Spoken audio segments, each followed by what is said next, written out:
రాష్ట్రాల సైనికులు, మాజీ సైనికులు వాళ్ళు చేస్తున్న సమాజ సేవ కార్యక్రమాలను రాష్ట్ర నలుమూలలో వినిపించే ఏకైక యూట్యూబ్ ఛానల్ మన X army wars YouTube channel. మొట్టమొదటిగా X army wars YouTube subscriber అందరికీ ఈ నూతన సంవత్సర శుభాకాంక్షలు తెలియజేసుకుంటున్న మాజీ సైనికుల కుటుంబాల్లో నూతన సంవత్సరం మీరు అనుకున్నవన్నీ జరగాలని మనస్ఫూర్తిగా కోరుకుంటున్నాం.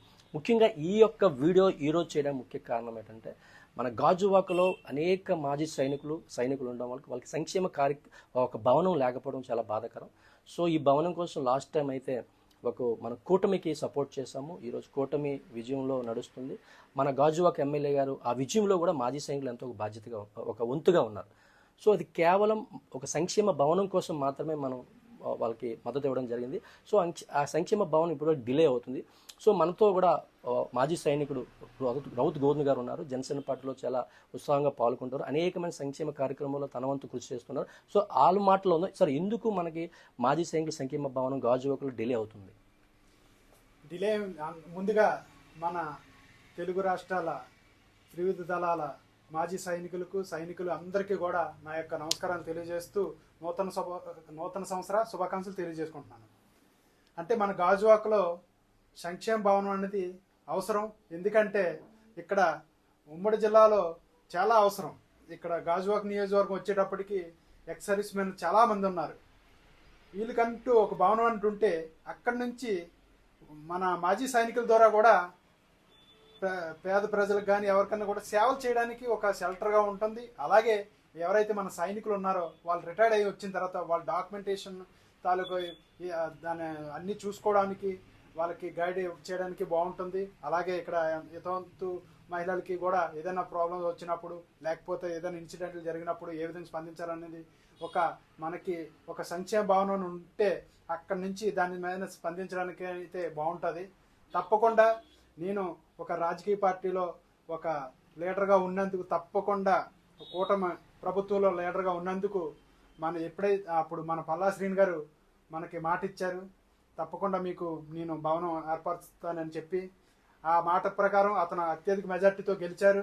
ఇప్పుడు మనం అంతా చేయవలసింది ఒకటే, మన గాజువాక నియోజకవర్గంలో ఎంతమంది అయితే మాజీ సైనికులు అన్నారు ఒక ఏకతాటిగా వచ్చి ఇక్కడ 4-5 అసోసియేషన్లు ఉన్నప్పటికీ ఒక దాని మీదకి వచ్చి మనకంటూ ఒక సంక్షేమ భవనం అనేది ఏర్పరచుకోవడం అవసరం. తప్పకుండా అది త్వరలో నెరవేరబోతుంది. ఆల్రెడీ మేము పల్లా సీన్ గారితో మాట్లాడడం జరిగింది. అతను ఒకటే అన్నారు, మీరు అందరూ కలిసి రండి, నేను మీకు షెల్టర్ ఇస్తాను అన్నారు. తప్పకుండా మనం అందరం కలిసి వెళ్దాం. ఇందులో ఒకరు పెద్ద ఒకరు చిన్న లేకపోతే వాళ్ళు చేస్తారు. ఇదేంటంటే ఇది ఎవరికి పేరు వచ్చే దాని గురించి కాదు.